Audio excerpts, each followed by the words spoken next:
Allez, salut les amis, j'espère que vous allez bien. On est parti pour une nouvelle analyse de marché avec ce matin Bitcoin à 105 500 $, Ethereum 2530 $. Et pour le moment, le marché crypto qui reste en stagnation depuis 4 à 5 semaines. Et avec toujours bien sûr en arrière-plan le conflit militaire entre Israël et l'Iran. Donc ça c'est vraiment ce qui nous fait l'actu en ce moment sur le marché. Et donc pour ce matin, on va faire un point global sur Bitcoin et sur les altcoins. Et on va voir les niveaux intéressants pour les prochains jours. Allez, comme d'habitude, merci à tous ceux qui vont prendre le temps dès maintenant de commenter, de liker et de s'abonner à la chaîne. Ça, c'est vraiment super important pour le référencement. Et pour ceux qui veulent aller plus loin, pour ceux qui veulent vraiment réussir le bull run en 2025, eh bien, vous avez juste à cliquer sur le lien Linktree en description et à venir rejoindre les différents groupes qui vont vous aider à bien booster vos gains cette année.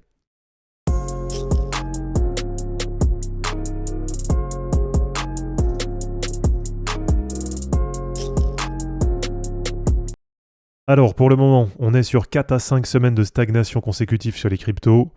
Et là, si on prend la performance en hebdo, là, on voit bien qu'on a la plupart des cryptos qui restent dans les mêmes niveaux que par rapport à la semaine dernière. Donc finalement, très peu de volatilité sur la semaine. Et pour le moment, j'ai même envie de dire qu'on va se contenter de ça et que ça tient même plutôt pas mal parce que depuis plusieurs jours, on a quand même des affrontements militaires entre l'Iran et l'Israël. Alors, du côté du marché des actions US, là, c'est pareil, on voit que sur la semaine, il n'y a pas beaucoup de volatilité. Donc là aussi, j'ai envie de dire la même chose. Finalement, ça tient quand même plutôt pas mal. Et même là, même dans cette période un peu d'incertitude, eh bien finalement, il y a quand même des belles performances sur certaines actions. Avec par exemple Tesla qui reprend plus 8,8% sur la semaine. Et par exemple Oracle qui fait une super performance avec plus 23,69% sur la semaine. Alors du côté des actus, là on a quelques actus intéressantes sur le marché, avec déjà 7 candidats aux ETF Solana qui ont déposé les formulaires S1 auprès de la SEC. Donc on verra un peu ce que ça va donner, mais en tout cas en date du 13 juin, eh bien il y a 7 émetteurs d'ETF qui ont déposé une demande pour des ETF Solana. Et alors apparemment, il y a très peu de chances que là ce soit accepté rapidement. Mais en tout cas, on voit quand même que Solana, ça a l'air d'être la crypto qui est la mieux placée pour être la troisième à avoir son ETF. Mais là pour le moment, en tout cas à court terme, il n'y a pas encore de réaction du côté de Solana.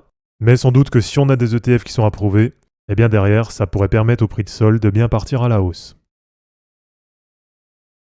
Alors ensuite, concernant les ETF Ethereum, là en date d'hier, ça a été la première journée de sortie après une série de 19 jours consécutifs avec des inflows. Donc là, ces 3 dernières semaines, pour le moment, ça reste la meilleure période depuis le lancement des ETF sur ETH. Et alors là aussi du côté d'Ethereum, pour l'instant sur le cycle, voilà, on le sait, ça reste quand même assez décevant. Mais en tout cas, sur les dernières semaines, et on va dire depuis ce point bas là de début avril, on voit qu'il y a une dynamique qui est quand même assez encourageante.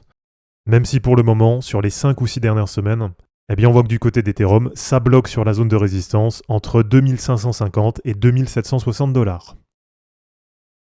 Donc pour le moment, Ethereum qui reste coincé entre sa moyenne mobile 200 hebdo, là c'est celle qui est en bleu foncé, et qui reste en dessous de la moyenne mobile 50 et de la moyenne mobile 100.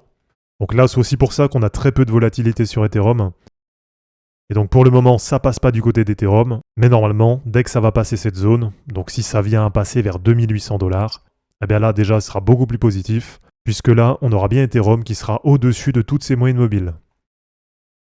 Donc voilà, pour le moment, on a globalement le marché qui est en stagnation, et là bien sûr c'est aussi la même chose du côté de Bitcoin, mais là pour l'instant, avec tout ce qui se passe au niveau géopolitique, eh bien le fait qu'on ait les marchés qui arrivent à tenir, ça reste quand même extrêmement positif. Ça montre que du côté des acheteurs, ça continue à croire au marché.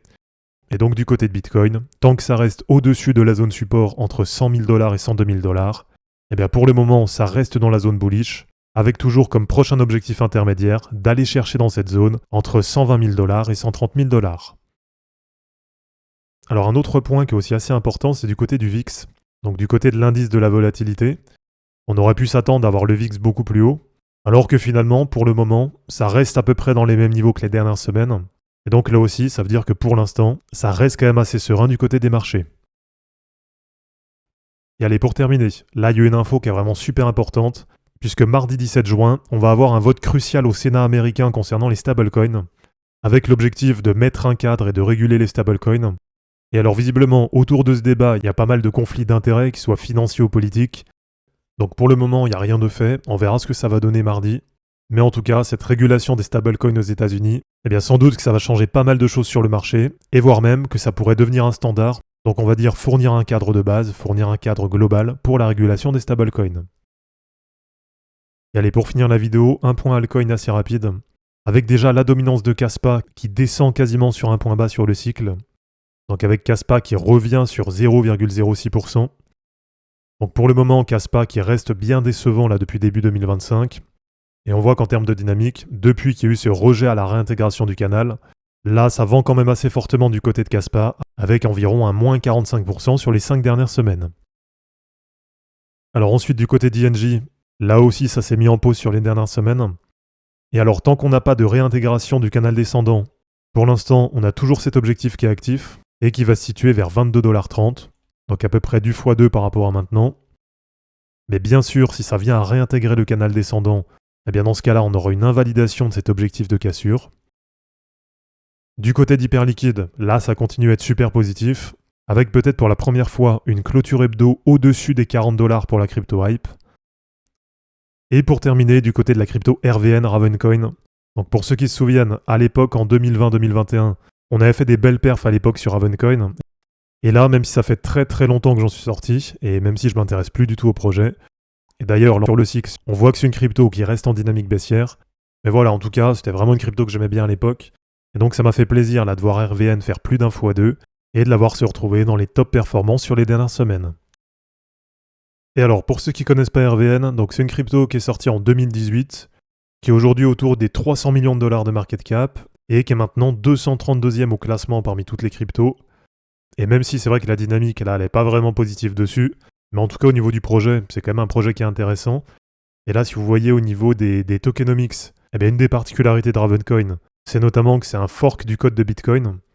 Donc c'est en gros un copier-coller du code de Bitcoin avec quelques modifications. Et ce qui est pas mal aussi, c'est que c'est une crypto qui est placée sur différents narratifs, avec notamment le narratif du Made in America, et avec le narratif du POW, puisque RVN, comme BTC, comme LTC, comme Ethereum classique, comme Kaspa, etc., eh bien c'est une crypto qui fonctionne en POW. Et alors perso, j'ai pas prévu de me replacer dessus, mais en tout cas, par rapport à pas mal de projets, perso, je trouve quand même que RVN, ça reste un projet qui est super sympa. Donc voilà, merci à tous d'avoir regardé cette vidéo, j'espère en tout cas que ça vous aura plu. Comme d'habitude, pensez à vous abonner, à liker et à commenter cette vidéo pour soutenir la chaîne. De mon côté, je vous souhaite tous un bon dimanche, je vous mets tout ça en ligne et je vous dis à bientôt. Ciao.